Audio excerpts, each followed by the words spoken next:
Hello tout le monde, j'espère que vous allez bien. Donc aujourd'hui on se retrouve pour une vidéo couture. On va réaliser un sac bandoulière. Donc j'ai eu cette idée parce qu'il y a quelques jours maintenant j'ai acheté un coupon de tissu.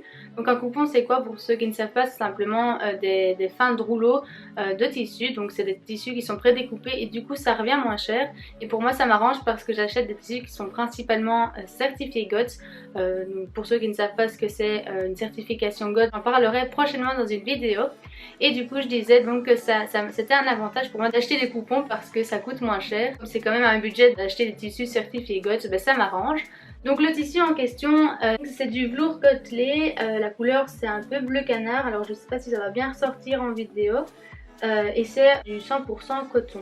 Donc pour réaliser le sac, je ne vais pas me baser sur un patron bien précis, je vais simplement reproduire la technique pour réaliser une trousse. Et donc pour ça, je me suis basée sur un tuto réalisé par la chaîne Cindy la couturière qui a réalisé maintenant il y a quelques mois une vidéo qui montre comment réaliser une trousse sans couture apparente. Et donc pour réaliser le sac, en fait, je vais me baser sur cette vidéo.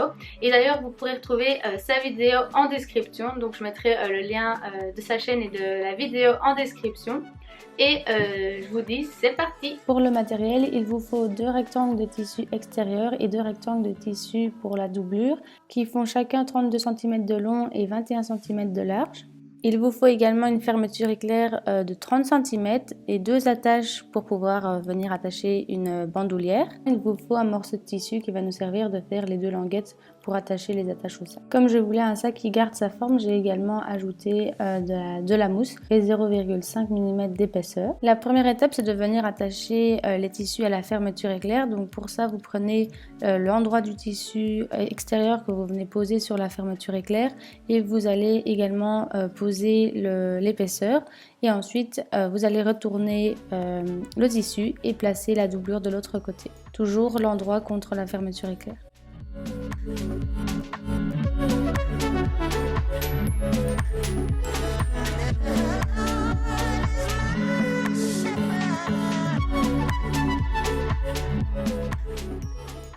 Et quand vous avez tout épinglé, vous pouvez faire une première couture.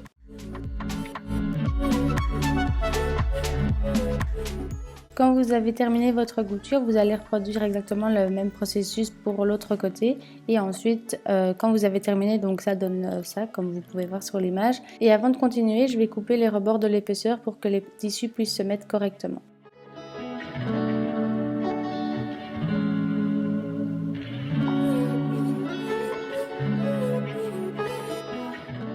Donc maintenant on va passer à la deuxième étape qui consiste à venir attacher les doublures ensemble et l'épaisseur et le tissu extérieur ensemble. Donc pour ça on va faire une couture tout le long du tissu extérieur et pour la doublure on va faire une couture en laissant un espace assez large au milieu pour pouvoir retourner en fait le sac.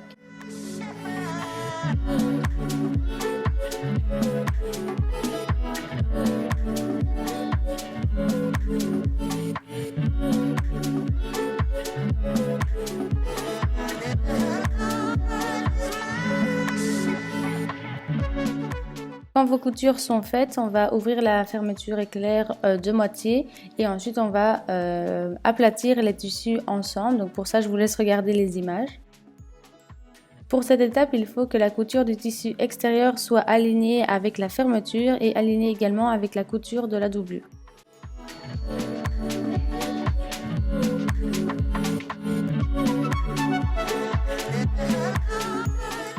Et avant de faire une couture de chaque côté, on va venir placer les languettes avec les attaches. Pour faire les languettes, vous prenez simplement un morceau de tissu que vous allez venir plier plusieurs fois pour que la languette soit adaptée à l'attache.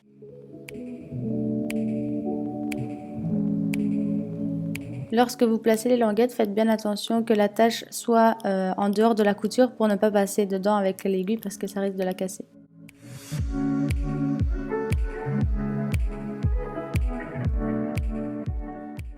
Donc ici on a les deux coutures et alors ici comme c'est trop épais je vais coudre à la main.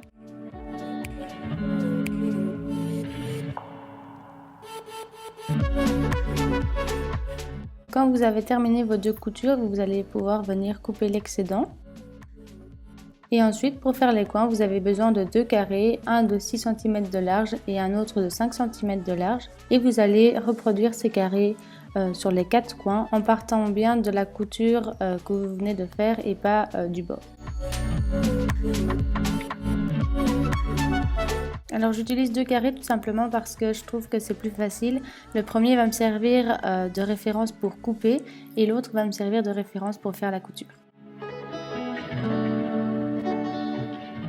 Quand vous avez réalisé tous vos carrés, n'hésitez pas à prendre du temps à les ajuster et donc pour ça moi je prends une équerre et je viens par rapport au milieu vérifier qu'ils sont bien à la même distance des 2 côtés.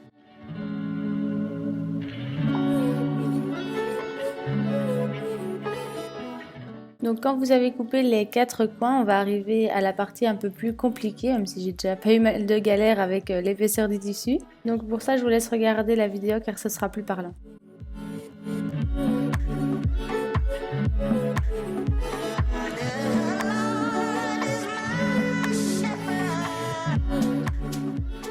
Donc comme je l'ai dit, c'est quand même la partie la plus difficile, en tout cas pour faire le premier coin. Donc pour la doublure, n'hésitez pas à jouer avec le tissu parce que c'est vrai que ça peut être difficile de placer correctement la doublure par rapport au tissu extérieur.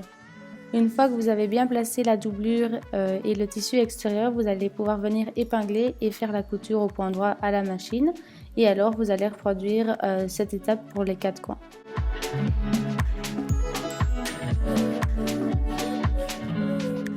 Maintenant que toutes les coutures sont faites, donc comme ça ressemble pas à grand chose, mais le but maintenant c'est de retourner le sac par la doublure, donc par l'ouverture qu'on a laissée, et ensuite on terminera le sac simplement par faire une fermeture invisible de la doublure. Alors je dois vous avouer que j'ai un peu peur du résultat parce que j'ai quand même eu pas mal de galères, surtout avec l'épaisseur du mousse, donc j'espère que ce sera quand même bien.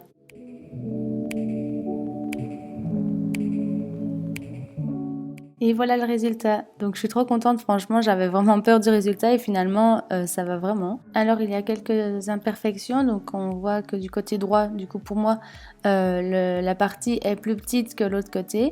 Donc ça je pense que ça doit être dû sûrement au carré que j'ai coupé qui n'était sûrement pas très ajusté. Et alors pour la largeur, donc elle fait 8 cm de large.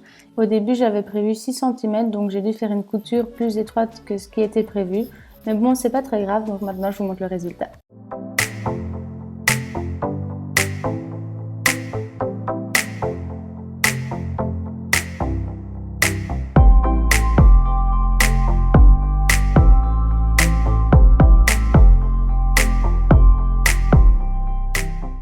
Donc voilà, la vidéo est maintenant terminée, donc j'espère qu'elle vous a plu et j'espère que le résultat vous a plu également. En tout cas moi ça me plaît beaucoup, bon il y a quelques imperfections que je rectifierai sur les prochaines réalisations que je testerai, mais franchement je trouve que ça donne vraiment bien. Il me reste quand même pas mal de tissus, donc je pense que je vais peut-être faire un tote bag en velours côtelé. J'ai vu quelques idées sur Pinterest et je trouve que ça rend vraiment bien. D'ailleurs si ça vous intéresse, n'hésitez pas à me dire dans les commentaires si vous voudriez avoir une vidéo justement pour réaliser un tote bag en velours côtelé.